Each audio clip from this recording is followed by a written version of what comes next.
It's the Lean Into Artcast, a show where a couple of visual storytellers get together, take a walk around a topic, try to look at it from a whole bunch of different angles, think about it really hard, then try to put all that thinking into some kind of useful action or activity. We think hard about visual storytelling, so you will too. My name is Jerzy Droz, cartoonist and teaching artist. The other host is... My name is Rob Stenzinger. I am a designer and coder, and I like to podcast with you, Jerzy. I like to do the same. Podcast with you, that is. Vice versa.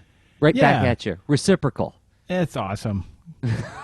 Looking for. All right, so normally we like to pick a topic, right? Where we think about a thing that we are typically dealing with, or we've been prompted by the leaners, the fine folks that listen to this, or support us on Patreon. And well, this week we don't have a direct honed topic per se, other than we're really thinking about this, well, why is that the situation? Well, it's because we've had this big month of adventures, conferences that we've attended, taken part in, done workshops. Someone that rhymes with Jerzy Droz put on an entire festival, and might this have anything to do with our different approach to a topic today? Yes. As the title suggests, this is an emergent topic episode. I think we've got a vector. I think we've got like a direction that we're going to go, but I left the title as emergent in the spirit of we don't know exactly where this might go. It might go into some different areas other than... But the big idea this week, or this episode, is recovery. Recovering from a month. And not in the spirit of, boy, you guys, we work really hard, right? It's time for us to complain about it a little bit. More about when one makes things, something we talked about on the show a lot, is one is sort of called to also advocate for it, whether you're marketing your own thing, whether you're networking to connect with other groups, whether you are advocating for the medium itself that you participate in, whether you are advocating for game development or making comics or whatever thing that you are making, which means that you are going to go through periods of low bandwidth, high intensity activity. And sometimes this low bandwidth, high intensity activity is going to take away time from the making of things, which is not to say that that's something we should correct necessarily or complain about or beat our chests about.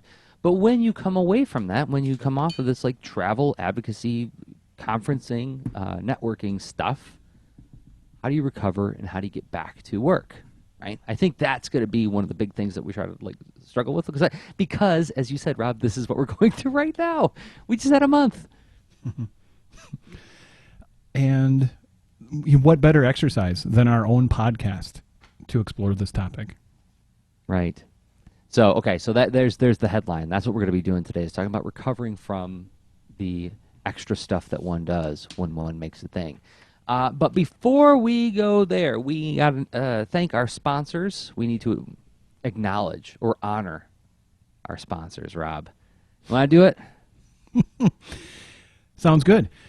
We are essentially bringing up ourselves in this case, because this is a project that we do in service to the community to share the process of the things that we do and when we interview other folks and whatnot. And it is a project that is supported by our other projects.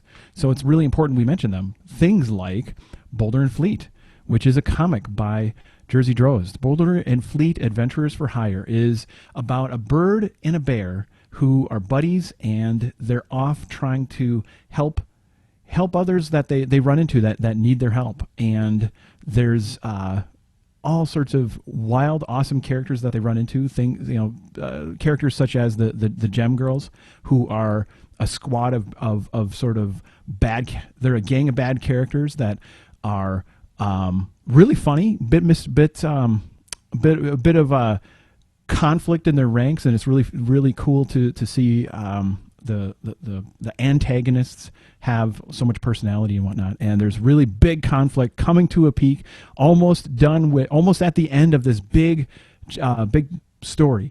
in the world of Boulder and Fleet, which is at boulderandfleet.com. You got to check it out. Also support Jerzy in making that comic at his Patreon, which is patreon.com/JerseyDrost. Or just Jerzy. Just Jerzy. Patreon.com/Jerzy. It's the privilege of having a weird name is I get to squat on all the URLs.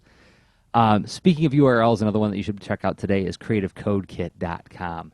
And we're going to be talking a little bit today about some workshops that Rob led here in Ann Arbor and in Minneapolis.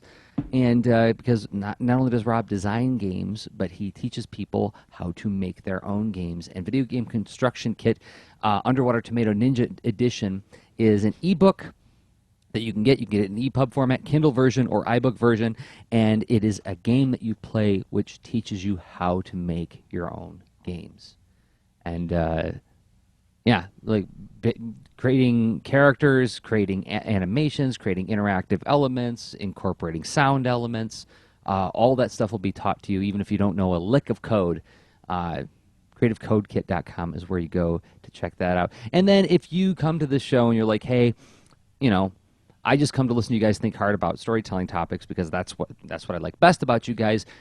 You know, it's nice that you make other things, but I'm really not interested in that stuff. Well, then I would advise you to go to leanintoart.com/workshops, where you can find more materials from me and Rob, workshops that we developed for you, like turning jokes into comics, Laughing Yeti, Monkey Spaghetti, making video games from your comics, Fatam, a detailed exploration of sound theory, comic sound theory and design, a whole bunch of stuff there at leanintoart.com/workshops. And we hope you will check out some of the different things that we make beyond the podcast. So, good to go 10,000 feet up, Rob? Yeah, we're at that point. And I imagine there is some, you can imagine music right now. Intense music. Wow. As we go 10,000 feet up, looking at the topic in abstract, thinking about it from every conceivable angle, looking for the hidden dimensions and depths, just basically the whys of what the topic is. Why are we thinking about this, and what are the abstract ways we engage with this topic of recovery, and the side elements of making a thing and getting back into the leaving the tributaries and entering the main river of making the thing again. How's that? I like it. We're on a raft, and and now we know how to. We're going to figure out how to navigate this thing. So this is an interesting topic where I think a lot of times when folks are you cross a threshold. That's one of the things we've chatted about on the podcast before.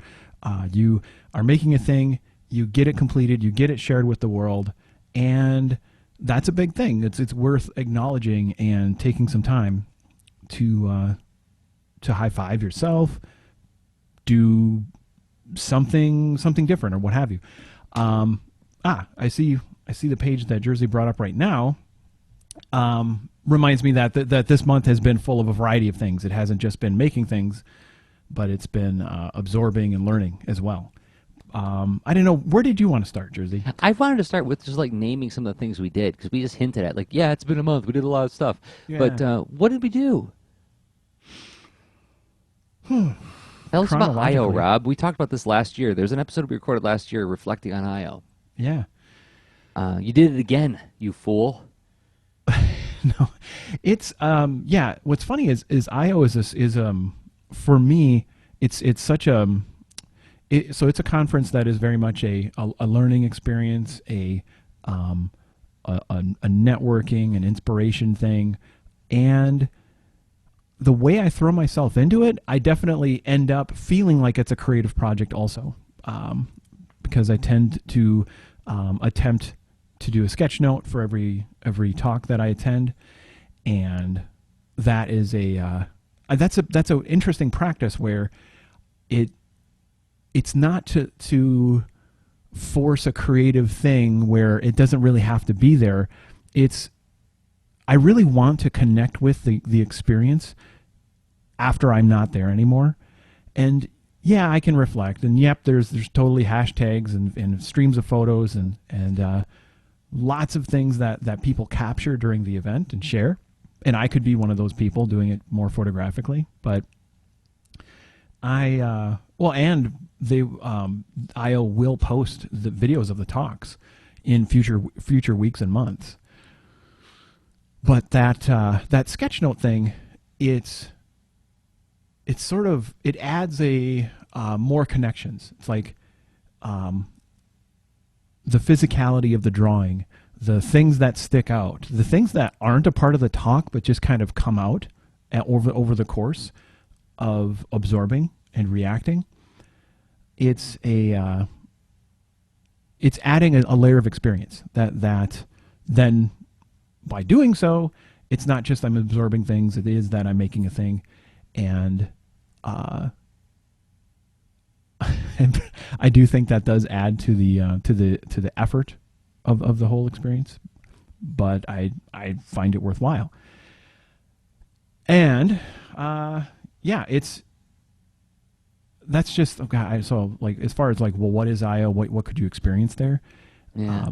I mean, you're going to see things that are an interweaving of design, of fine art, of code and physical experiences, and data visualization, and a mashup of all these things, and including ethics and principles in design, and finding a way to be of service to sort of the bigger community and picture, and not just be pulled into the attractive feedback loop of, oh, the coolest tools and techniques. So you get this intermingling of people who have dealt with or are advocating for intense causes, things like Black Lives Matter, and how they are using these kinds of communication tools and disciplines in their pursuits, which it adds up to like this pretty big perspective of, well, there's a lot that can be done with the skills that we build that is beyond just selling your capabilities to the highest bidder. Mm-hmm. It's also, well, why are you doing this? And if you want to see something different come out of it, then here's some reasons to dig in and try, and some approaches and some people that are there to cheer you on. Honestly, I remember last year talking with you on the Lean to Art cast about your experience there, yours and Ann's, as a matter of fact. And I can't remember if you used this exact word, but I remember like visualizing like just like a fire hose of information, inspiration, perspective. It was almost too much to take in, and you almost have to pick your battles as to what you're going to capture and internalize after the fact. Yeah. Does that sound fair? It's totally fair. And it's such a interesting approach they have to IO, because it seems like, oh, this is going to be pretty mellow, because they don't start right like at 8 or 9 in the morning. They start at like 10:30. And you think, well, I'm going to have a slough of a day. This is going to be a piece of cake. I'm going to hang out at an art museum and see some cool talks. That's going to be neat. And it is that. And it's also a lot more, because, well, you'll see talks that are of such quality, of people of admirable skill and ability to convey their skill and share their stories, to such an extent that like that every one of their performance is an inspiration. It's like it's pretty much like I've described a while back on the podcast, like that arresting moment that I had when I first heard the guitar solo near the final musical bridge in Megadeth's Holy Wars. That moment is frozen in my brain. Probably I remember some things inaccurately about it, but like it's full of that kind of arresting, fascinating experience. And so So let's say, oh, right, that's a really relaxing day. You did that. You experienced that from 10 a.m. to 5 p.m.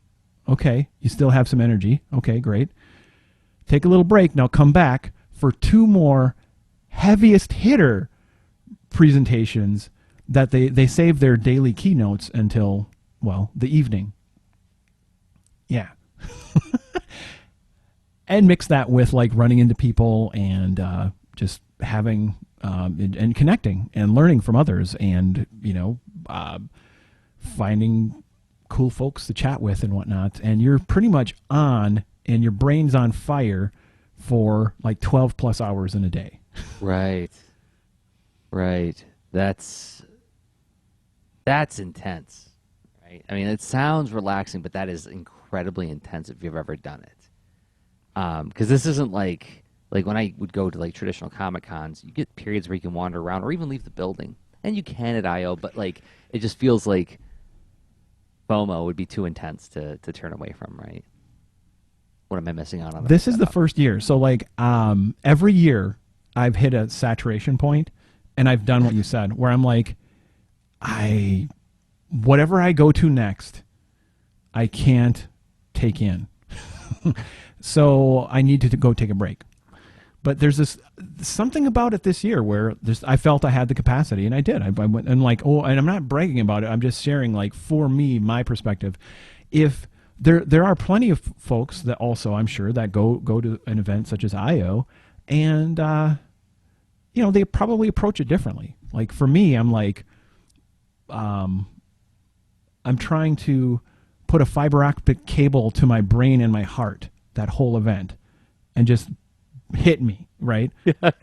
Give me the data. Give me the feelings. Give me the data. Here's the thing. I mean, everybody who listens to the show must know this about you, but there was a moment at the end of A2CAF where you demonstrated the Rob Stenzinger gamut of super gentle and thoughtful and super intense. And Zach Giolongo saw it happen when I dropped you off at the airport. Uh-huh. And we're saying our goodbyes, and we give each other a hug, and then Rob literally lifts me off the ground, and I didn't know it was happening. I didn't know it was coming, and so I did like this like whoa kind of scream as you squeezed the life out of me, and then you set me down, and we said our goodbyes. And Zach gets to the car. He's like, you were both laughing and screaming at the same time. I'm like, well, that's because Rob is both super sweet and gentle and super intense, and that was like a moment that crystallized, right? Yeah. Rob doesn't. Yeah. Rob doesn't back down, but he's going to be really quiet and sweet about it. But then, okay, so then you engage with this really, full weekend, and then you go, oh, I know what I'm going to do. I'm going to also teach some workshops at a festival called 2DCon. And, I'm not just going to do one. I'm going to do, what did you do, 2, 3? I did 2. And I tabled. And you tabled. So, okay, what did you teach at 2DCon? Okay, so 2DCon, I taught 2 workshops that were already in my repertoire, but I upgraded them because one thing I do after I teach a workshop, and I know I may not get back to it for a while, I try to capture things I heard directly, things I observed, my own critique of others, whatever, and somehow file it away if I'm not going to, repeat it right away. So that when and if I do, well, it's there, and I can iterate. And sketching the happiest kitty in the universe was one of the workshops, and that one is all about providing a thoughtful way to examine characters for kids of all ages, where they may not be examining yet. That is a silly thing, and this is silly, but it's kind of scary too. Like sometimes when this character laughs, it doesn't sound totally happy, or they look they look so squishy, but then whatever it is, right? They get to explore and examine, and it's looking at existing characters, and then decomposing that as far as like what kind of shapes, what kind of posture, what kind of lines, what kind of face elements add up to amplifying the happiness for a kitty. And then, we do a whole lot of sketching and celebrating what we're chatting about and sharing. And that's, just it's a sketch workshop. It's cartooning. The other one. The other one is paper prototyping power up for game design. Yeah, and that one is where it's a lot like a design sprint or design thinking exercise where you are generating ideas and associating them and shaping them over time. But instead of like, I'm going to create a pitch for an app that I'm making or whatever, it's all about trying to get the setting and the situation and main character expressed for the heart of a game, but then also what are the choices and trade-offs and feedback that you want to see in this game, and then take all that and do a little bit of sketching to arrive at the end with something that you could go ahead and start prototyping. And that's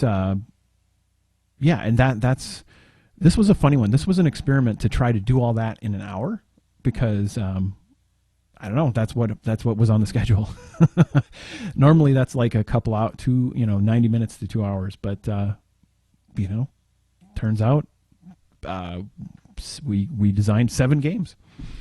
Wow. Yeah. So, okay. And in each of these cases, let's put a ballpark on it. Maybe 2 to 3 hours of prep for each one at least? At least? What? Nope.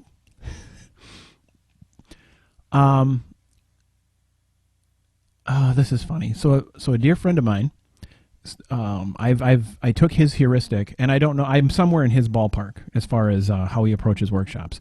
You're a dear friend of mine, Jerzy. I have a different friend also who's done a bunch of teaching.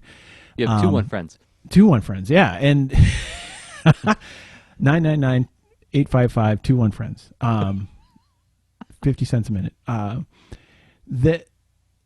He had this heuristic of, I think, 20 hours of prep for every 1 hour of workshop. Okay. And I think that's pretty realistic. I'm in that ballpark. Okay. So I'm just trying to get start to sort of frame up how much time we've spent this month on these external non-project related projects, right? Mm-hmm. Okay, so then you do these 2 workshops, about 20 hours each, plus IO, which is a whole weekend, plus a lot of reflection after that. And then you did another workshop for the Ann Arbor Comics Arts Festival. Let's bring that up real quick. A2CAF, which was this past weekend at the time of this recording, June 18th and 19th, 2016. Which, if you're really new to this, then you must be new to the podcast, because I've been talking about this a lot in the last couple weeks. Where, it's a festival we've been leading at the Ann Arbor District Library for the past 8 years. It used to be called Kids Read Comics. Now it's called A2CAF. What is it? It's like a Comic-Con or a 50-artist table, but every artist there is invited to lead some kind of hands-on workshop event or comics demo, drawing demos. And one of the things that you did for us was an event making games on the Raspberry Pi, which was a 2-hour event? Yeah, it was 2 hours, right? Yeah. Yes, and that was a new workshop. So that one probably took a lot longer for prepping. Lot of fun experiments there, and it's in a nutshell, it's all about saying game design, making music, making art, coding. It doesn't take a $2,000 computer. You can literally do this and learn real skills on something that's $35 to $40, the Raspberry Pi. And this thing will, you install the default. One of the most common operating systems for it is called Raspbian. Raspberry Pi plus Debian equals Raspbian. And it has these amazing tools like Scratch. Scratch is almost like a more friendly open source version of Flash. So like this tool that can deal with animation and making art and stuff, and it can play the sounds that you load into it. And then this other thing that comes included on that OS install is Sonic Pi.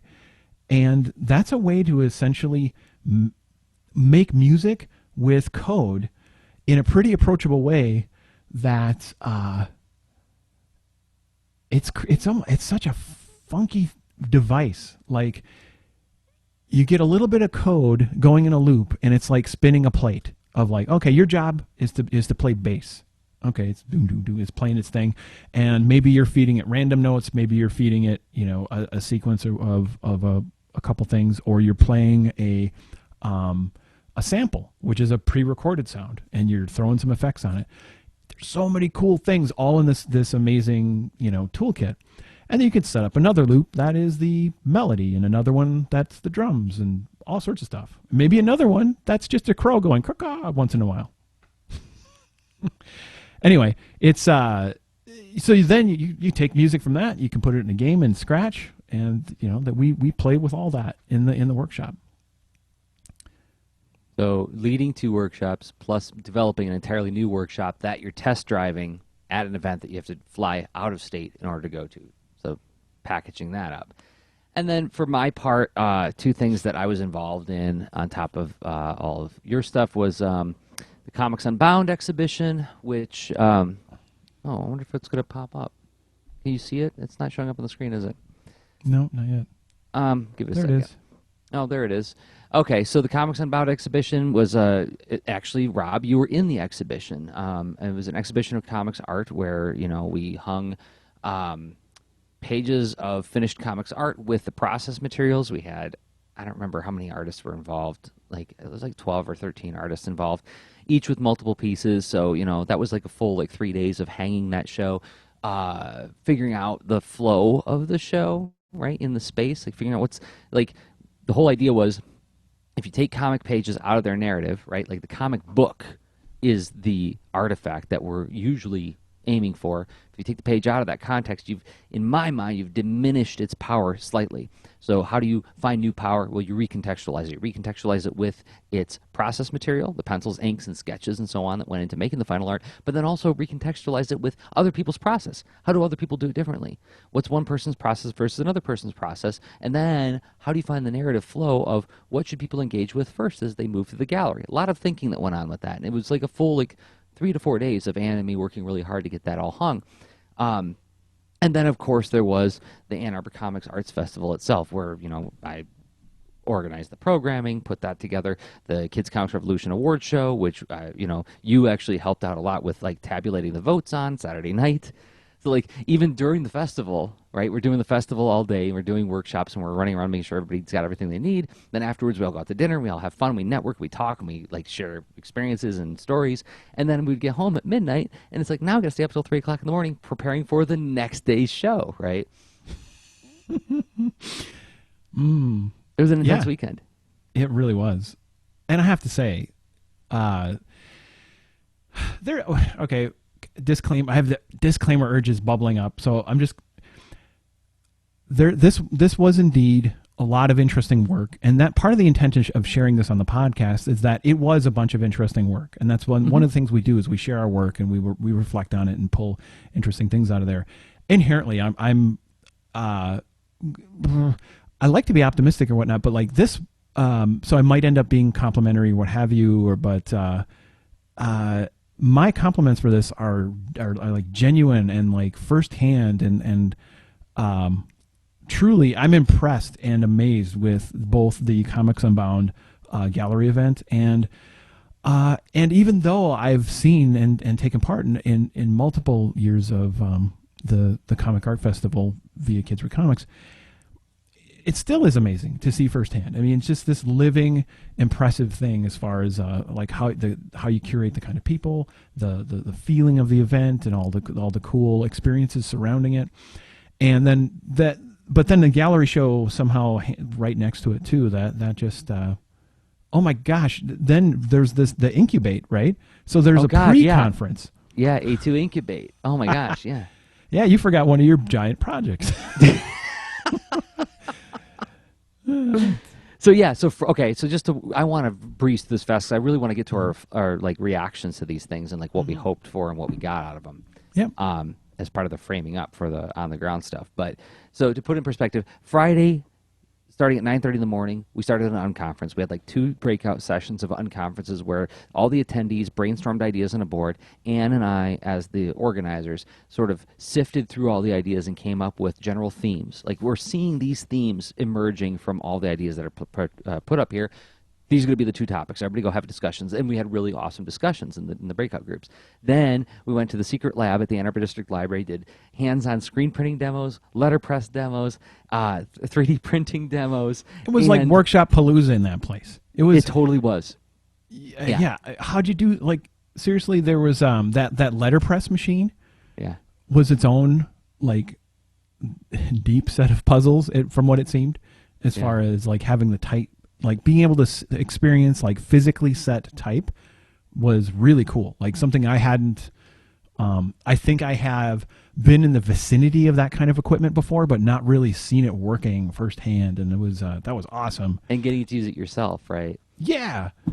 Super cool. The screen printing and the sort of the digital drawing demos and, Manga Studio teaching and. Yeah, I know. So it was like 2 hours of us just getting to play with making stuff, right? And then the digital comic thing also. I was gonna say, and then we did an interactive comic workshop where for an hour we all did like this choose your own adventure, multiple directional choose your own comic with electronic elements where you lay down electrical tape and batteries to make events happen in the comic that activate lights. It is a super cool template that was made by Jason Shiga, right? Jason Shiga of Meanwhile. You combine that with this sort of electric battery plus light hack thing, and was like, holy moly! And then after that, we went to the Ann Arbor Art Center for the opening exhibition, or the opening reception for the Comics Unbound exhibition, where we had a giant wall set up where everybody on the street of Ann Arbor was just drawing together. And what was super cool, I mean, like as a side anecdote. Actually, I'll save the side anecdote because I think they'll come into reflections in a minute.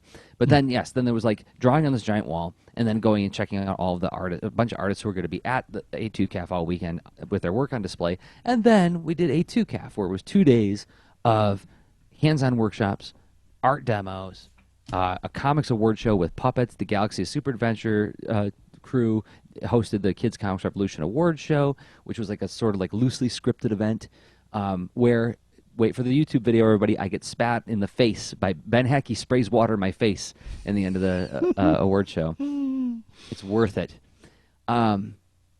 Yeah. So like a lot of stuff happened, and none of it involved me drawing anything, none of it. So, okay. And I'm not going to labor us with the question of was it worth it, because it was, right? We know that. We knew there's that no going question. in. There's no question. Yeah, I mean, if chances are, if something's not worth it, and there's not like a constructive way to examine it or whatever, we would not be podcasting about it. That is exactly right.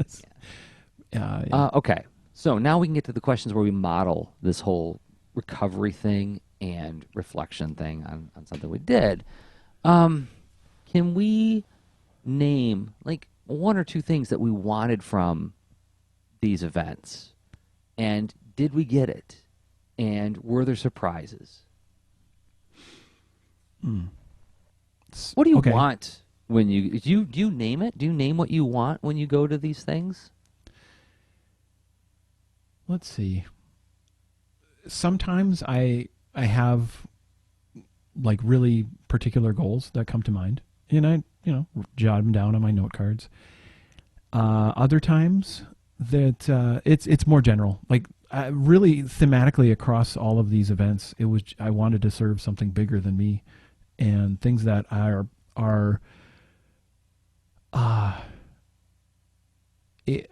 ways to simultaneously test my abilities, share and help others gain these abilities, and hopefully provide some kind of excitement around it too, where it's I'm also selling this stuff, right? I want to be essentially performing that solo in Holy Wars with all these things I do. Like, I want other people to be arrested somehow and to think this is cool. and I want to do that too.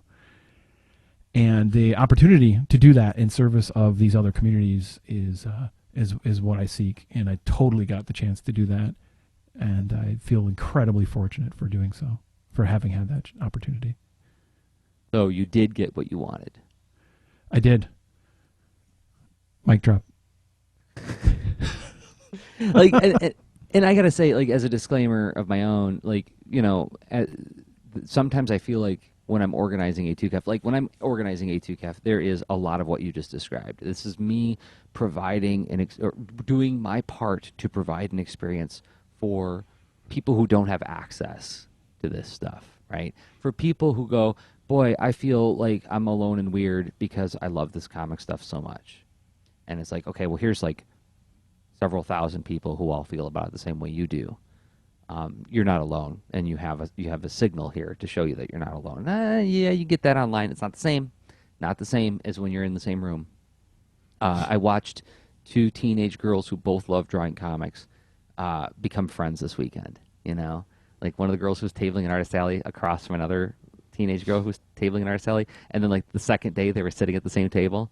Like and like I walked by, and like, is that okay? I'm like, yes, it's okay. That's awesome. I'm so happy, you know, that you guys are connecting this way. But also, I mean, part of the thing I want is to put on a show so that I can like attract all of the people that I love in the creative arts to be in, to like basically, it's like throwing like a wedding party for all of them, right? It's like it's a very expensive, very time consuming way to just like a wedding party to have all of them under one tent, so that you can, you know, enjoy the company of a bunch of people that you really like. So did I get what I wanted? You bet I did. It was a lot of work, but it was very, very satisfying. Surprises. I'm wondering if we could chart a couple surprises that occurred in any of these things that we engaged with. Let's see.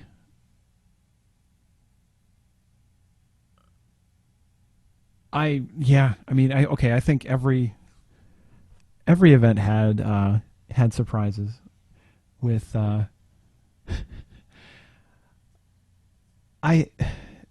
so I don't know if you tell yourself narratives of like I'm an extrovert, I'm an introvert, I'm an ambivert, whatever, right? And this is a very whatever me surprise. Like I surprised myself when I thought, yeah, I'm doing more socializing in these few days than I've done in probably a year or whatever. I mean, maybe that's slightly exaggerating, but not that much.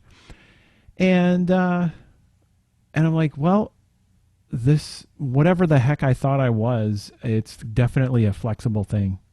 Yeah. Like this is,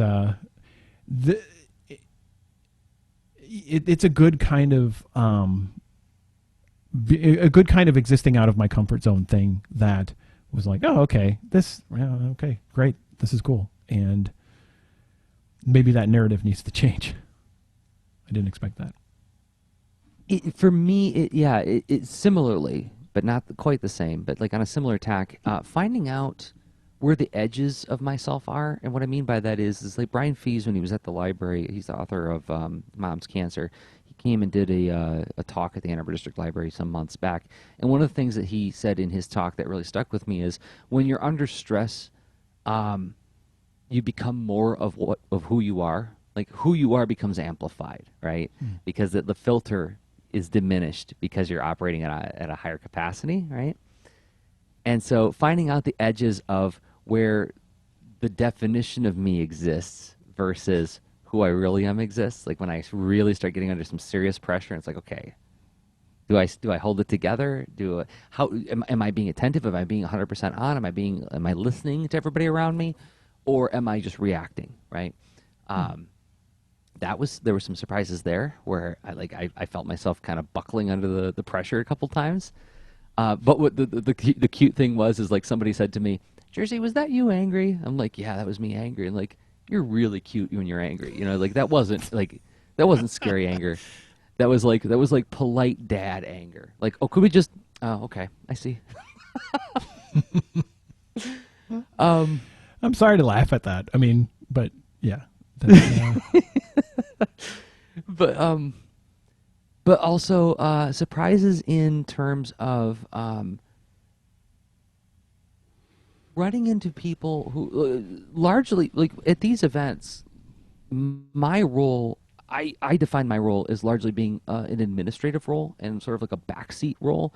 Yes, I had to do a gallery talk with Anne, but it was mostly to say like talk to all the amazing artists here and thank you to the amazing artists, thank you to our sponsors, thank you to the people who have helped us make this happen.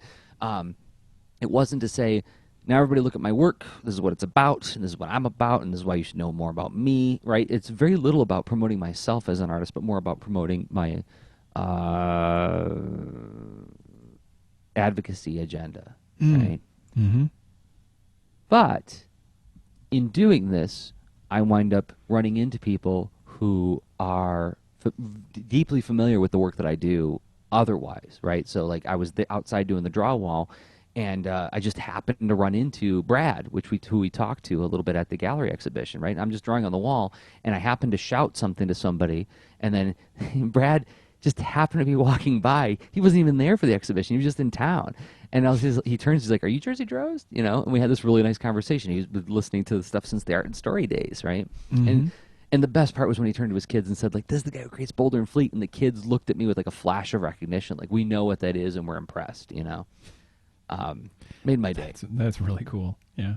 But that wasn't something I set out to do. That wasn't something where it was like, oh, and if I do this, right? All these little kids who love Boulder and Fleet are to come talk to me, you know. That was far from my mind. So like there were surprises like that, very nice surprises of you know, little serendipitous moments of connecting with somebody who got something out of something that I made, right? And then the next question for you is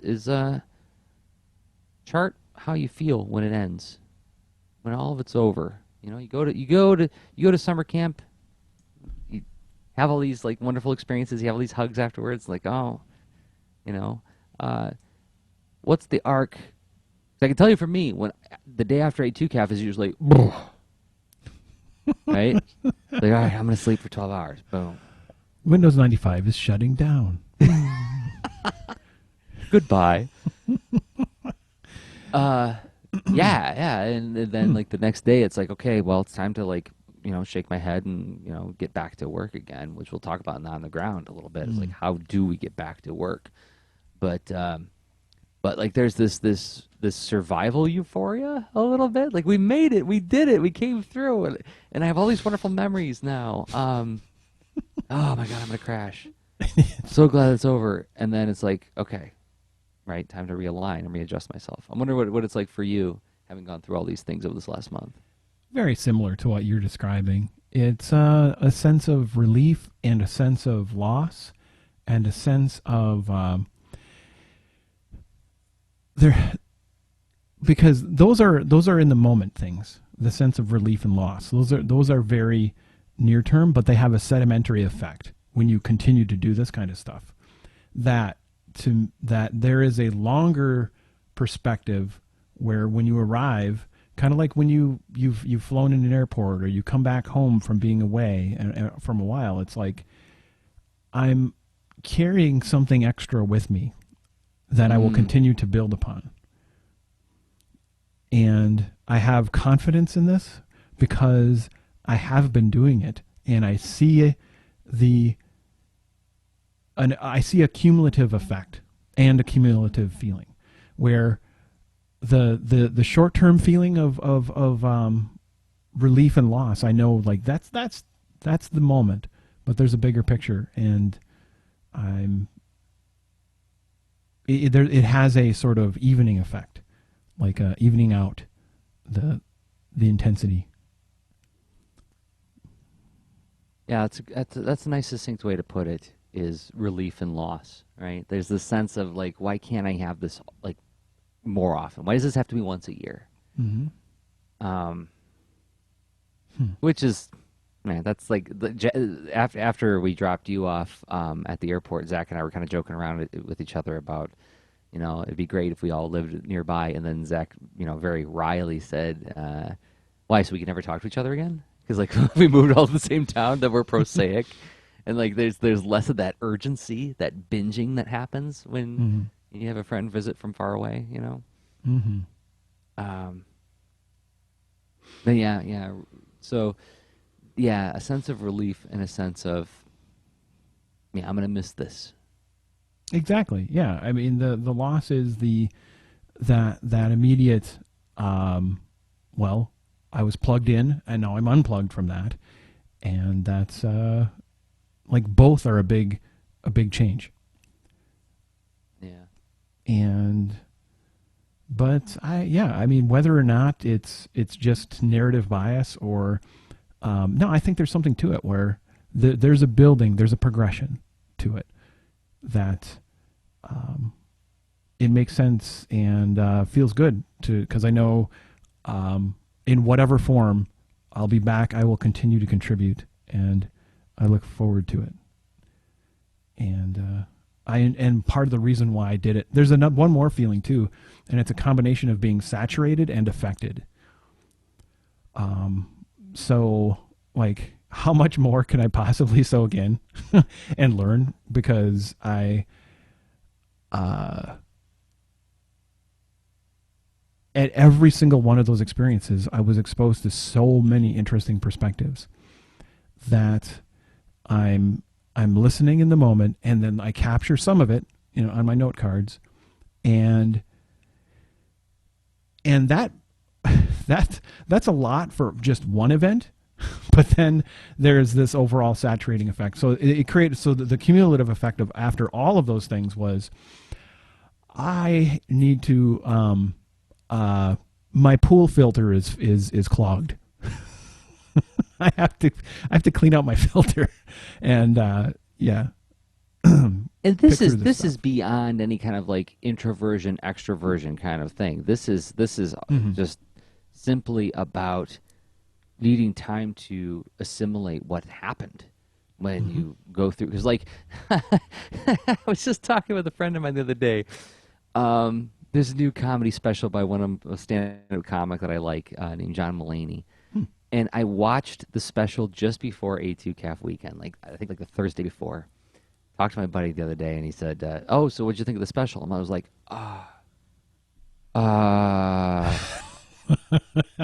I have no recollection of it.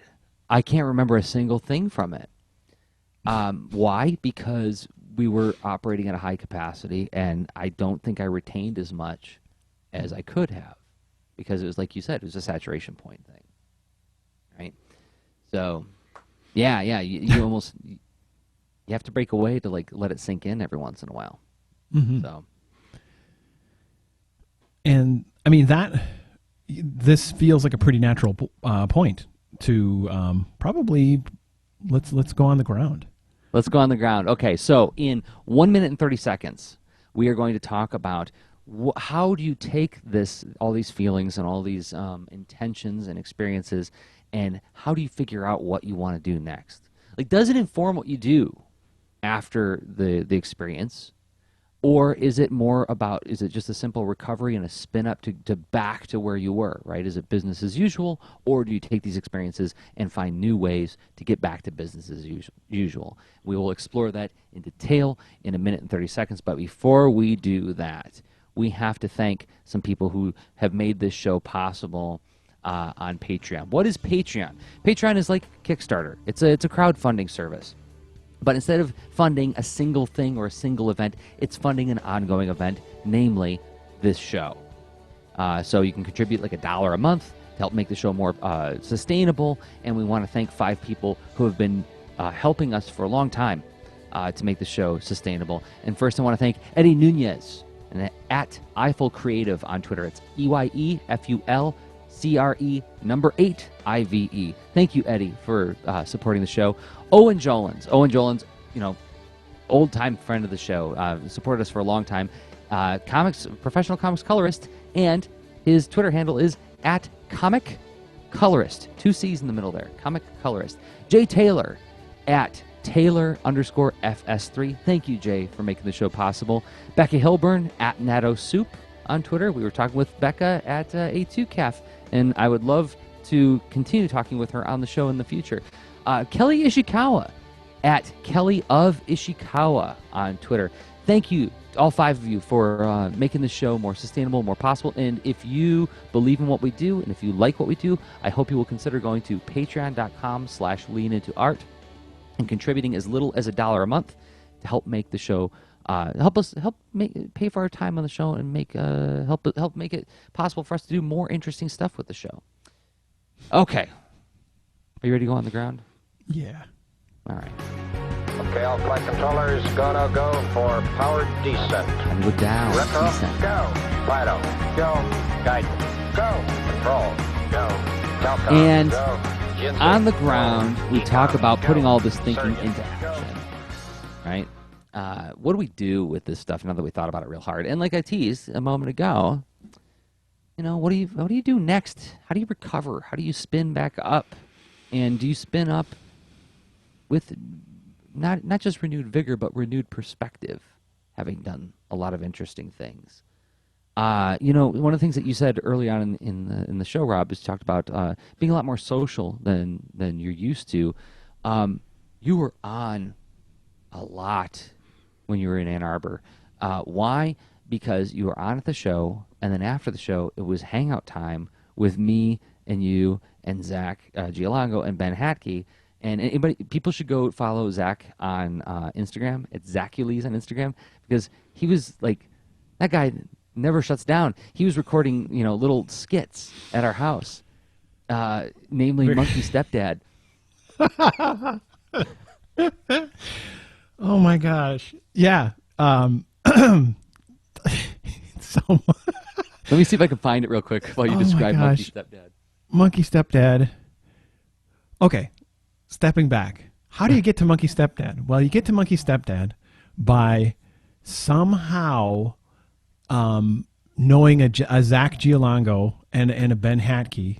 And I think there's a Jerzy Droz in the background too, where there's it's this triangle of energy going on, and you have to subscribe to their podcast, Galaxy of Super Adventure. It's been a while since I've emphatically endorsed it, and I always mean this, and even more so now, because there's this creative energy, like triangle of magic that's going on. But then Zach is somehow instigating these improvising moments, pretty much always, and to observe, like, so, and Ben is picking it up and totally diving into it. And so if an improvising moment just is a brief call and response, no big deal. If the improvising moment is picking up a frog puppet and rapping, that's no big deal too. Or if it's picking up an incredibly sad, tense-faced monkey puppet thing, it's time to become where Ben Hatke becomes Monkey Stepdad. And you need to go see this video on. And so, yeah, I won't do it justice here, other than, like, I just provided a commercial for it. So it's airing right now on Zach screen, Giolongo's. Yes. Yeah. Oh, is it right now? I'm playing it on the It is screen. on I'm the playing the screen. actual video of the Monkey Can we hear Stepdad it? trilogy, I don't know. where Ben plays a well-meaning dad who keeps disappointing his monkey stepchildren. Yes. But yeah, I mean, it's this whole idea of just being surrounded by creative, excited people who all so have much playing, so much Yes. just playfulness and seeing what happens. But then there's iPhones, so all of a sudden it's captured. All of a sudden, there's iPhone. It's Yeah. yeah.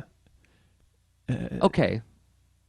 So, how does being immersed in so many creative people with so many different ways of looking at things, and so much, like you said, like just this impetus to play, how does that is that going to have any effect on what you do next as you dive into your workload for the rest of the year? I think that whole sense of play literally is, I mean, it's something that I love to goof around. I love to enjoy that. It happens to be, I think it's something that when if you happen to be a parent, that's like a little extra easier, but like seeing so many really fun adults doing that too, I think is a pretty great example to have, been so close to, for that chunk of time. And I want to just do my best to continue it, even when I'm away from that. So yeah, playing, being a little more playful somehow, and that is nothing that's like hyper concrete. But it's something I can think about and journal now and then. I can make an observation to think about how playful is this feeling. Because yeah, I mean, depending on the context, I can be pretty darn serious, focused, intense, Rob, as you pointed out. Yeah, and I think that was pretty great. So yeah, I don't know. It's very much clear, yet there's no prescription to be like, I'm going to do blank 5 more times a day, right? And that kind of thing. Right. So right. It's there, but it's not just plugging in a task.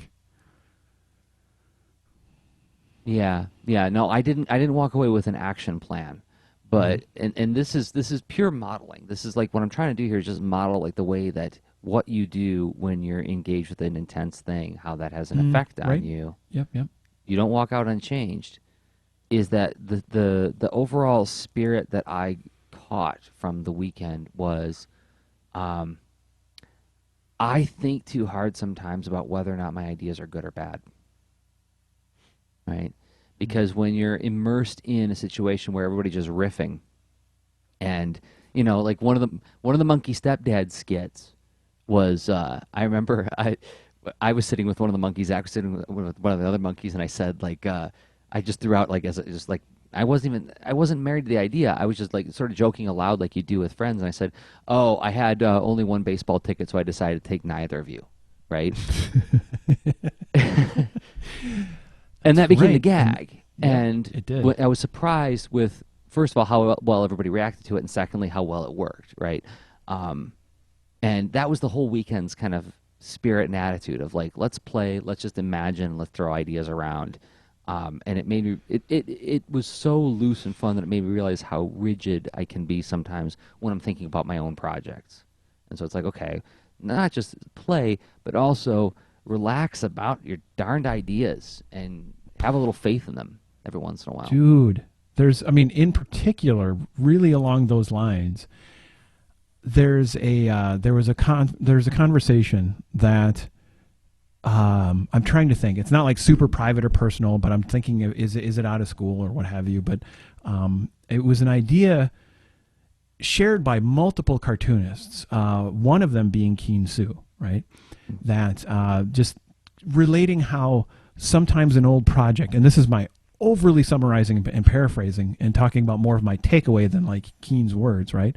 But how you can make a project and that may, by habit or common perception, feel like it's permanent form.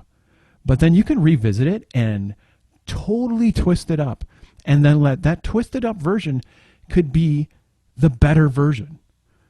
And the translation into the other perspective can let you can iron out all sorts of problems that the other one had that you may not have easily been able to iron out because you're so locked into how it looked like before.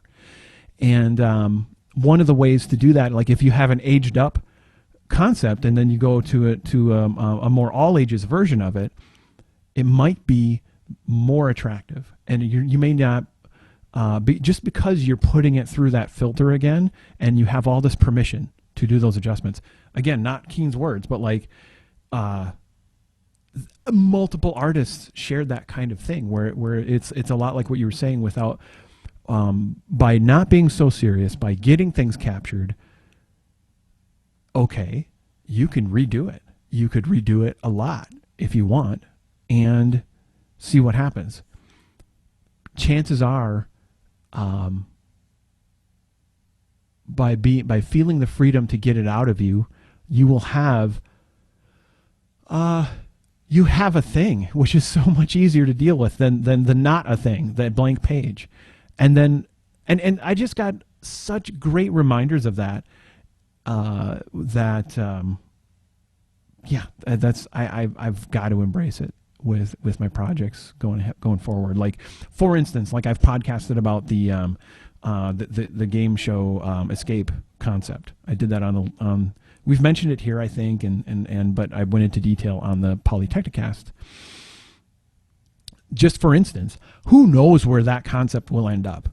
That's its first form when it got out of me. And I feel like by going through this and hearing all these cool perspectives that have that reinforcing theme, for example, I'm more comfortable now with wherever that ends up. I think it's just important for that or my other projects to just, keep on moving, keep them going, and see where they end up without having that hard, let's keep it forced to its first form because that's its most true thing. Right. Yeah. And let's keep it true to whatever its original vision was, because that's what I wanted to do. That's what I set out to do. Mm-hmm. Yeah. Like being playful, being remixing minded and flexible seems, as long as you can combine that with how you get things out of you and you are generating stuff, that's a pretty good little creative machine. So also, I mean, like another thing that I think I got out of this was triangulation. And we recorded a conversation that we had while we were hanging out in the park together. And a lot of that conversation revolved around, I telegraphed that, I was like, well, wish I could work looser. Wish I wasn't so precious sometimes about certain elements of my illustration. And everybody had their own version of that narrative. Everybody had their own version of, I wish I could let go of X, right? And everybody also had the verification that, and whenever I have let go of X, whether by accident or whether through effort, I'm always like a year later, I never can tell the difference, right? I never look back and go like, oh, I phoned that one in, So there was a lot of people talking about struggling with their own issues of trusting their own ability and vision and execution, and that they can play their way through it. So for me, what does this mean in deciding what to do next? I've talked about this on my Boulder and Fleet Patreon page, but like a thing I've been really having a hard time figuring out is what to do with this short story that I've been like sort of trying to steal time on to work on over the past couple months. Or do I press forward and do the graphic novel that I always wanted to do with it, right? And then, but what stopped me from the graphic novel thing was that whole that stupid word, it's like graphic novel. It always booms, right? It always has an echo effect on it. It always has a sense of gravity. Like, bow your head when you walk through the gate that says graphic novel above it, because one must have humility and a sense of solemnity when engaging with a project of this magnitude. And I can't believe after all these years doing this stuff, I still fall victim to that nonsense, Like, just do it. Just play. And trust yourself that you'll be able to come up with good ideas along the way. And also, I mean, this is one of my own personal reflections. I got absolutely zero feedback in this direction, but I noticed myself hammering on certain themes about my perspective and the things that are important to me. And I realized that, the thing that you're insufferable about is the thing you really need to put in your book, because that's what's driving you crazy. That's what's going to be, you need to get it out of your system, as it were. It's an old saying. Lots of people have said this. So engaging with a lot of people also sort of helped me re-triangulate my position in moving forward, right? So there was a refreshing that happened. It was time away. It was time away from the work. But after reflection, after thinking about it and listening really hard to what was happening around me, I feel like I've gotten sort of like a refresh button as I go forward. Not just physically, not just like, oh, I'm rested because I haven't been drawing for like a week, but I mean mentally refreshed. Does that make sense? Yeah, it does, because I think a form of refreshment is reframing when it comes to a mental picture, and you have your day-to-day, and likely you have a certain set of expectations and goals and probably some general system of going about that points to a given perspective, and getting away from that is inherently a reframing of like what else might make sense, what else might be important and worthwhile. And then when you come back to the other frame, hopefully well, not hopefully, I guess it depends on your experience. You go, if you are affected in a way that you are holding on to some of the effect, that'll likely change the framing of the original picture. And that's yeah, with I don't know, I'm sorry, I can't even finish a thought, because I think about, it's like in my mind's eye, I turn to every one, like each of the experiences that we've described, or that I described, that I went through in this month of adventures, and I'm like, yeah, every one of them affected me, and I want to retain some of that effect. I want to somehow iterate on the day-to-day. And and honestly, just being affected will do something. Yeah, because yeah. Whether you are conscious of it or not. Yes. Right. Because it changes. It's a different tuning of emotional signals. So if emotional signals are like, yeah, that task needs to go on my list, or like, whoa, no way, I don't want to do this, and that's informed by the effects of those different adventures. That's it. It is changing your day to day. Okay, now so that for me frames up sort of like the practical aspect of how you think about applying the effect, right? Like, so it's like the beginning of thinking about applying the effect. I want to back up a little bit and talk about actual, like, just physical and mental recovery, right? Is this something that you struggle with? Is it something where you have a system? Because I can tell you, and I mean, I almost hesitate to share this publicly, because like I didn't answer email for a couple of days because like, the days after A2CAF, I sort of get a reprieve from email. It's like nobody expects me to answer email right away, because it's like, he just kind of co-organized the festival. He's probably really tired. But you know what? Since getting a little bit more physically fit, I'm not physically fit, but a little bit more than I was, my recovery time improved really, like it was way better this year. Like one night's sleep, and I felt like, I'm kind of almost back to capacity. Whereas in years past, it was like a week. I was like a zombie for a whole week. So let's hear it for like moving your body. Like that actually helped me out a lot this time. And I mean, you saw me the day before. We had breakfast together, and Zach said something to me about working on a project that I was involved with, like back in 2003. And I was like, "Oh, you worked on that too?" And Zach said, "Jerzy, you're tired. We've had this discussion before." So I was like, I was this close to being comatose, like on Monday. But after one night's sleep on Tuesday, I felt pretty okay. So it was mostly a mental recovery that I had to go through, of like sort of adjusting myself to like, okay, let's package up what needs to happen for the next 2 weeks, right? Well, I think, let's see, practice and experience can lead to confidence, right? So you've done this a lot, right? And I mean, you mentioned sort of 8 years, right? Yeah, this is the 8th year, yeah. Wow. So that's a significant amount of practice for doing this. And that's an understatement. And then adding in like other things, like, so not just with the event in particular, but then the emotional, the sort of the mental performance aspect of it, but then the physical too, with being a bit, sleep deprived and whatnot for a few days. Yeah. I think everyone's mileage may vary on that. Right. Yeah, actually, Troy Shadowwing Tronics is in the chat, and he says, "So what do you do? What do you do if your time away had 0 creative boosts, like prison, or in my case, an extended multiple hospital stays, right? And gosh, yeah, that's we've been talking about something where we feel like emotionally sort of charged to the point of exhaustion, but this is something that's much more physically taxing, often without any kind of mental boost at all. Most often a mental drain, right? Right. That's a different kind of recovery. Yeah. I mean, really huge question, because those are, yeah. I mean, we're talking about having an experience that is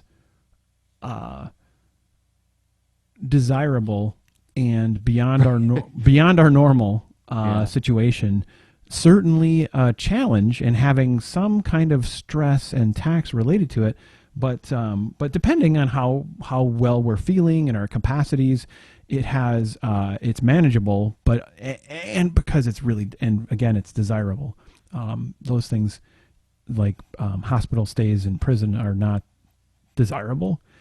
Right. So yeah, that is a whole different matter. I know some. I don't know. I'm under the impression that some great philosophy and books can be written based on those experiences, but I don't have any that come to mind right now. Okay, but let's just stick to the physical stuff right now, because I'm sure that there's analogs to. It's not the same. I want to underline this with black crayon 3 times. It is not the same to be tired from a desirable experience than an undesirable experience. But you're still tired. So I'm wondering, what do you do to cope with being super tired, Rob? You've been super tired a lot.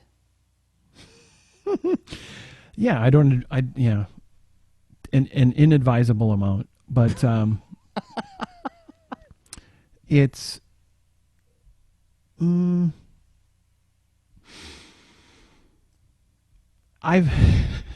I realized honestly that sleep is awesome.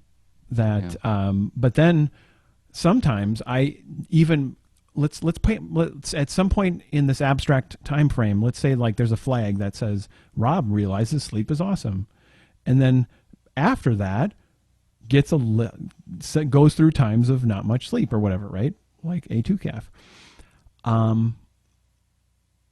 It's even that, like, the story's not the same. The story isn't the same. Like, this is,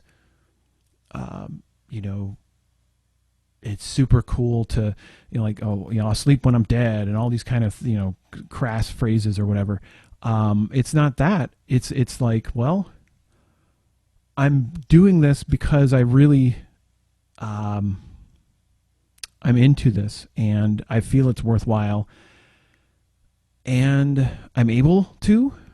So it's really easy to not get sort of stressed and grumpy about a lack of sleep, because, I mean, sure, like, my body's saying stuff and is like, why are you doing this? But everything else in me has a lot of, it's like, well, body, here you go. Here's a giant set of reasons. Hope you're cool. And body's like, fine.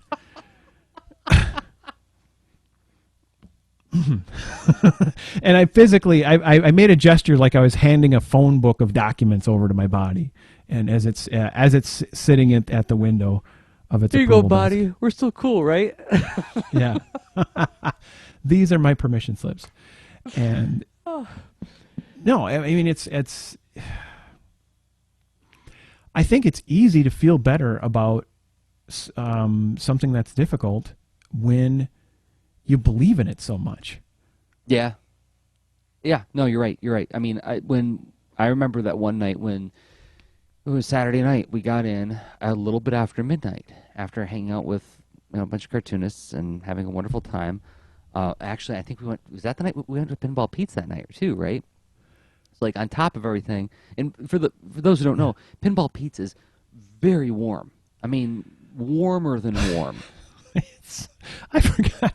It always has been, and this year I think I will finally remember that it's warm. It's a very warm place. I forgot. And you walk out wet, Mm-hmm. So I mean, that contributes to the fatigue. Like, you get home, you're like, oh, I'm all sticky and I'm hot, and then I sat down at the dining room table and I was like, oh, that's right. We got to tabulate the awards for the Kids Comics Revolution Awards because we got the awards ceremony tomorrow, which we haven't rehearsed yet, you know? And I realized at that moment, we got 3 hours to go. You know, I'm not getting to bed till 3:30, and we got to be up at, you know, I don't know, 9 or whatever. And you know, you feel fatigued, and I know I was getting a little cranky because I'm just tired, but at no point did I feel aggrieved. You know, I didn't feel like, oh God, I gotta do this. You know, Oh, it's more like, come on, boss. Can't you Right. wait for the reports? Can't you, Right. you know? it's different. Yeah, the narrative is different Exactly. because, like, yeah, this is something that I really, really believe in. I know it's gonna make a lot of kids happy.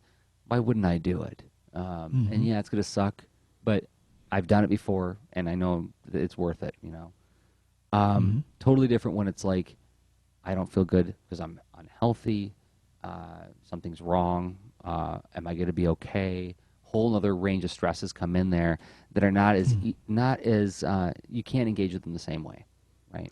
Well, so you just nailed a second factor I think is important. So it's not just desirable, but it also comes from a sense of abundance too, where it's like, it's not like I'm like stealing or hurting a precious resource that is irreplaceable or something, or that I don't want to trade, or I feel dishonored or frustrated or somehow not appreciated or whatever. It's like, Oh God, yes, yes, Yeah. yes. Thank you for that too. I read something recently where somebody was talking about like the recipe for burnout, and one of the elements of burnout comes from not feeling like you're getting value out of the thing, putting a lot of effort where you're not either appreciated or your contributions are not being honored, or you are not deriving any kind of value out of this effort, is a fast track to burnout. And I know I've been there on past projects before, right? Where I've worked really hard on something where I feel like nobody, not including me, is getting anything out of this effort. I'm throwing good effort after bad, right? well, yeah. And so in that frame, if you're looking ahead at a short night of sleep after a bunch of work, that has to be done pretty accurately. That is probably a recipe for feeling pretty frustrated for most folks. But certainly, I think I would be frustrated in that situation. I'm But trying in to think. Yeah. but in this, there's this other feedback loop too, where like there's all these interesting elements of like, I don't just believe in the event. I don't just believe in like, oh my gosh, this is going to be a cool experience for the kids, and wow, this is an amazing set of artists, and this is honoring their work, and these are votes from the kids, whatever. I am and just sitting and feeling and being a part of this, like my piece of energy that I'm adding to it is like, how can I help? Because this is awesome, and these people are awesome, and I just want to contribute. And that's not low. You know, you didn't just hear a snap of me busting my arm to pat myself on the back. There's no big thing that I did or whatever, but just feeling that. And I think putting that out into the room is, you know, probably a positive contribution. Isn't this? And others are doing it too. It's not just like, so others are having that same thing. And when you're a part of that, it really reframes like the effort and the experience. Yeah, yeah. I remember reading. I'm totally being armchair psychologist right now, but I remember reading someplace that like. Welcome. Yeah, I know. We We are. need to rename the show.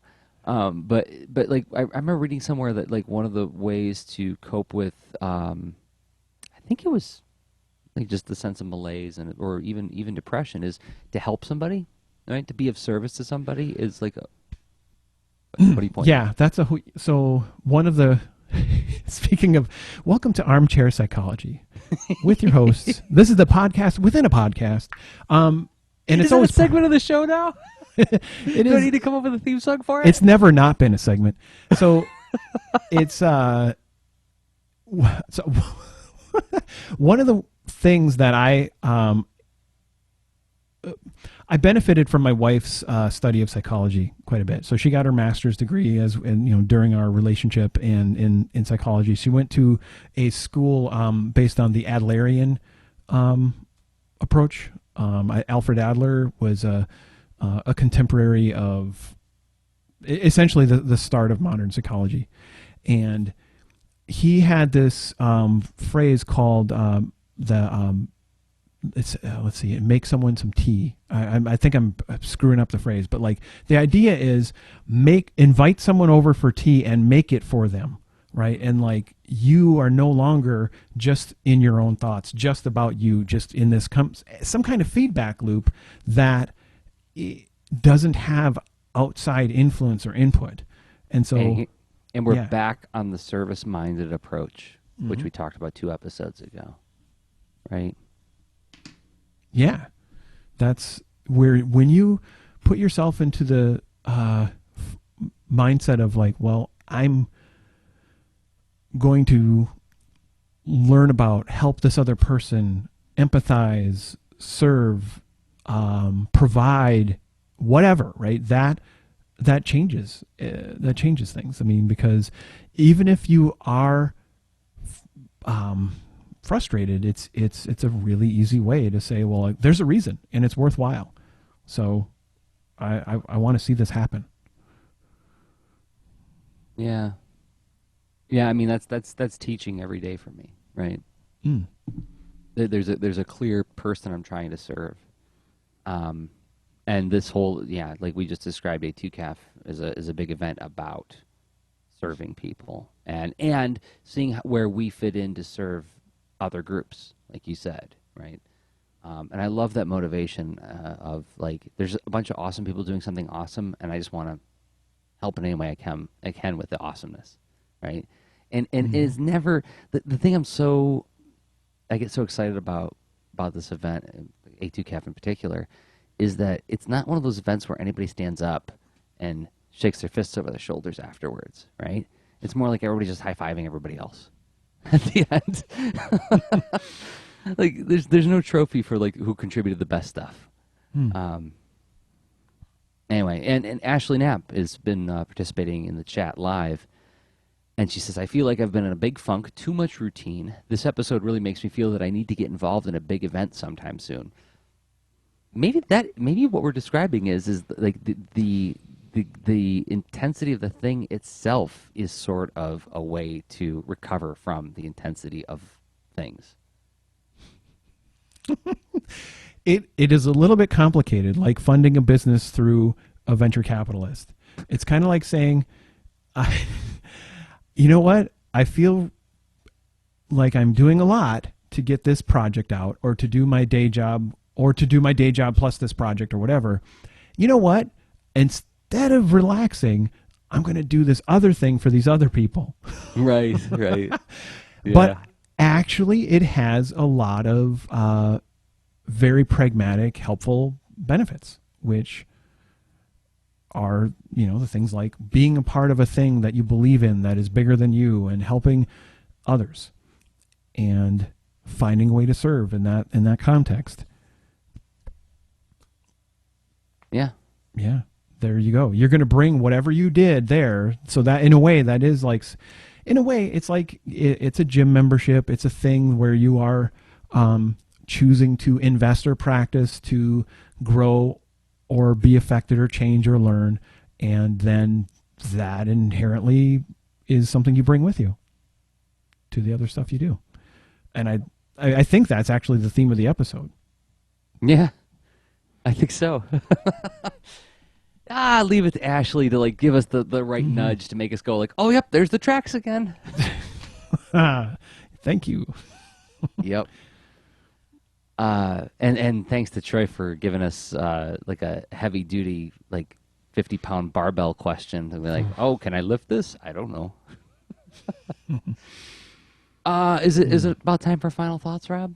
I think we're there. Yeah. Okay, so we're going to do final thoughts in about 30 seconds. One thing I do want to point everybody at is if you find our way of thinking about things interesting, approachable, or valuable, you tune into the show every 2 weeks and go like, oh, I'm always happy I did that. And maybe you don't have the extra cash to go and support us on Patreon. A great thing you could do is go to iTunes and give the podcast a star review, however many stars you think we deserve. We won't know. 5 is good. But that helps more people find the show. It makes the show more visible in searches. It makes iTunes say like, "Hey, this thing is getting a lot of interaction. We should promote it in in whatever kind of lists that we have."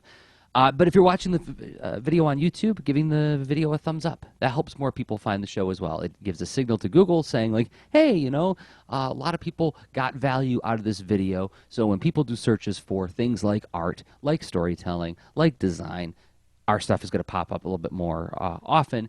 And you know what that means? That means more people discover the show, which means more people are able to support the show. So it's a free thing you can do right now to help promote the work that we're doing. And we appreciate everybody who has given us a review and promoted us on YouTube. That's awesome. And just sharing a link, too, is super great. So, final thoughts, Rob? What are you going to do next? What am I going to do next?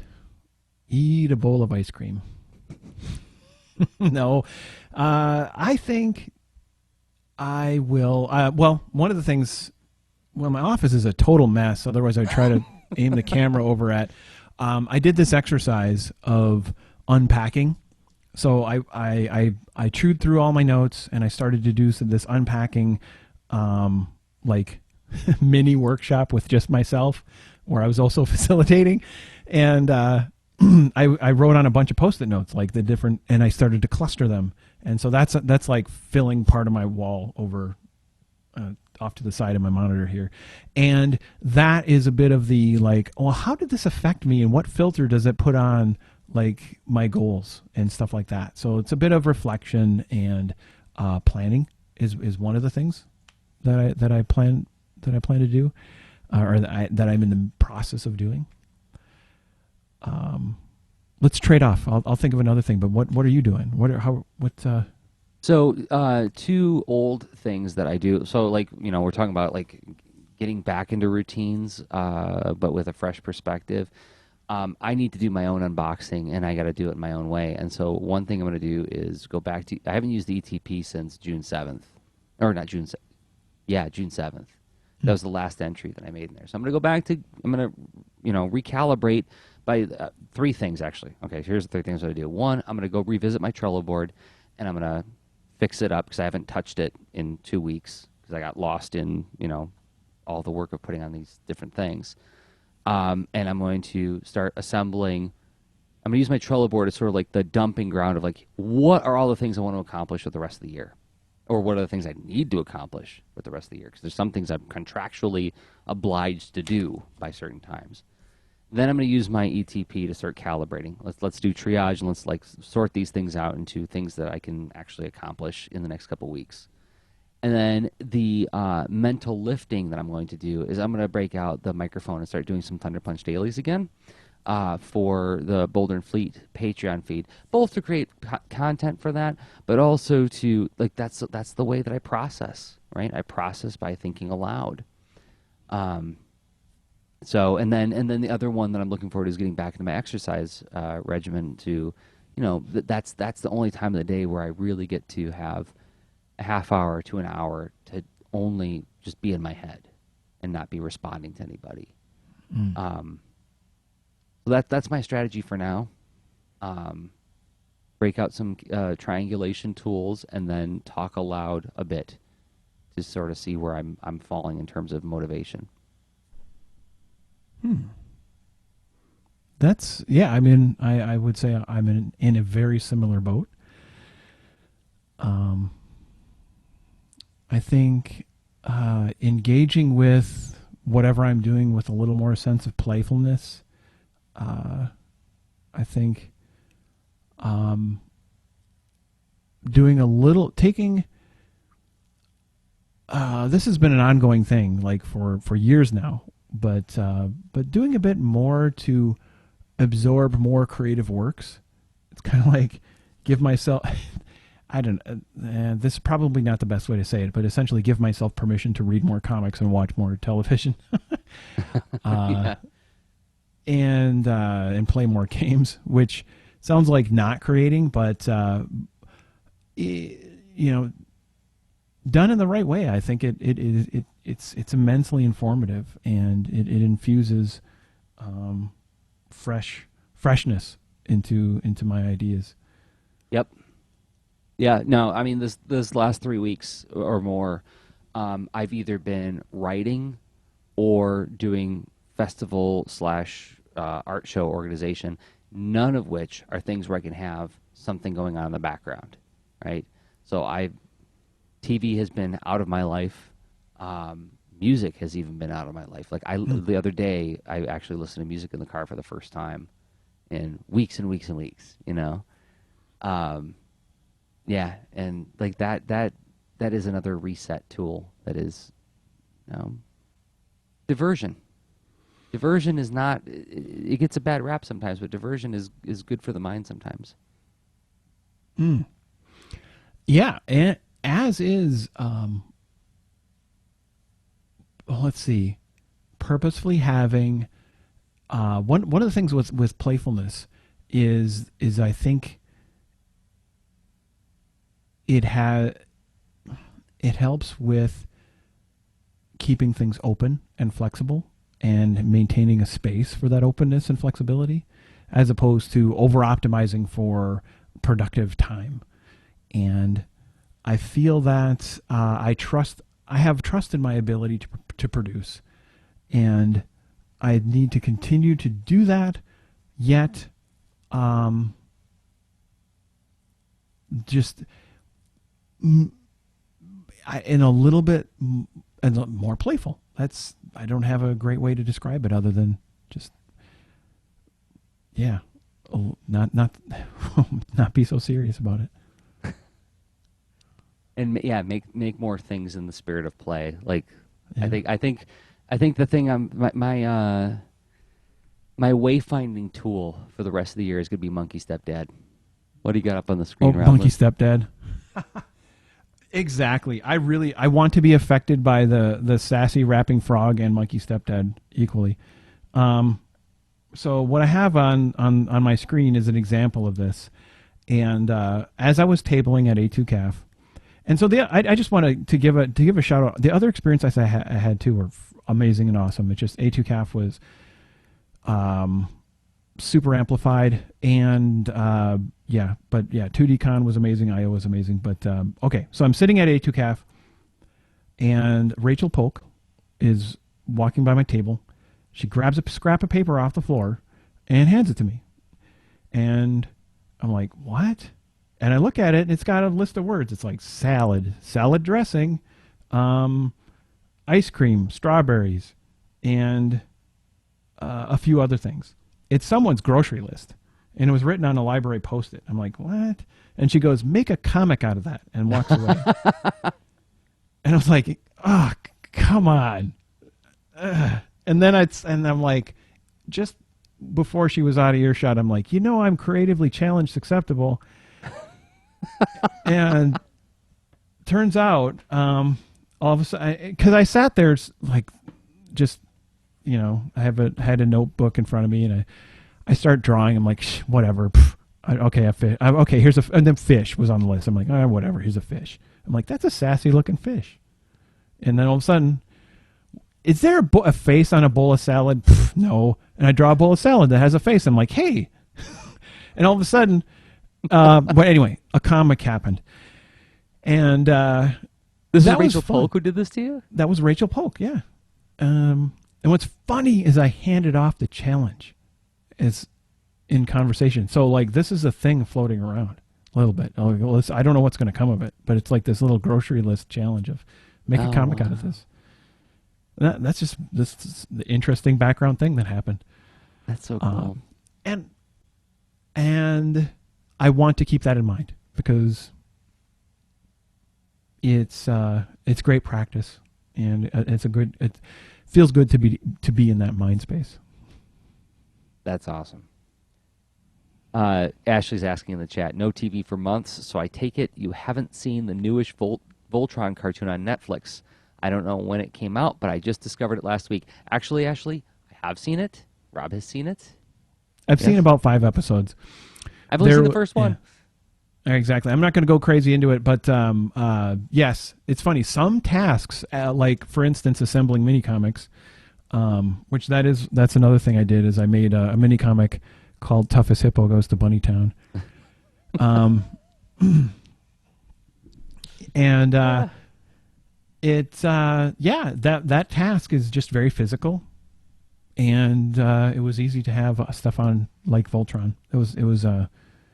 It's a thing I'm looking for. Ever since I worked with a guy who like sat there over lunch and was watching one of those X-Men movies of like X-Men Days of Future, Magnetos or whatever, and I was like, oh my gosh, I can do that anywhere. And I'm like, okay, this is a great flexibility that I need to keep in mind. So, Yep. Yeah, collecting those flexibilities. And having only seen the first episode, I do want to say I liked it a lot. As you can imagine, Ashley, my favorite character was Hunk. I thought he was fantastic. I've never really cared about the show that much before. I mean, I liked it as a show from my childhood, but it was never like, oh, top 10 or anything like that. But this, I was very pleasantly surprised by what I saw, and I'm looking forward to watching the rest of it when I start stealing the time. So, but yeah, that's something I'm going to try to fit into my weekly schedule, like watch one episode a week for the next 12 weeks. So, I'm sure I will have things to share about it at some point or another. Yeah, cool show. All right, I think it's time to go. I think so. Yeah, I think, as always, we're open to hearing from the leaners. It's like if you have reactions about this, I mean, tweet us. And I'm curious, like what kinds of things what kinds of events or stuff you're working on, like that you think fits into this category? Because I think chances are, if it's of a similar ethos and whatnot, like we want to amplify that signal. So it's I think it's good to know about. Yep. So share it with us. Yeah, that'd be great. There's the action item. What Rob just said. Share it with us. What big events are near you? Do you think are valuable or interesting, or if you're curious about, then we can lend signal amplification to that to begin more discussion about it, and we can discuss it over on the Lean Into Art Patreon. Thanks, Rob. Thank you, Jerzy. All right, so until next time, everybody. I've been Jerzy Drozd of LeanIntoArt.com and Jerzy on Twitter. And I've been Rob Stenzinger of LeanIntoArt.com and Rob Stenzinger on Twitter. Okay, bye. Show notes for this episode can be found at LeanIntoArt.com. You can also follow us on Twitter at the user LeanIntoArt, and you can reach us via email at leanintoart@gmail.com. And remember, leaners aren't wieners. Thanks for listening.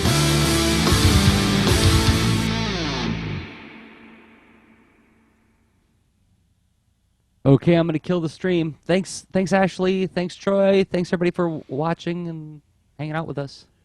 Yes, thank you very much.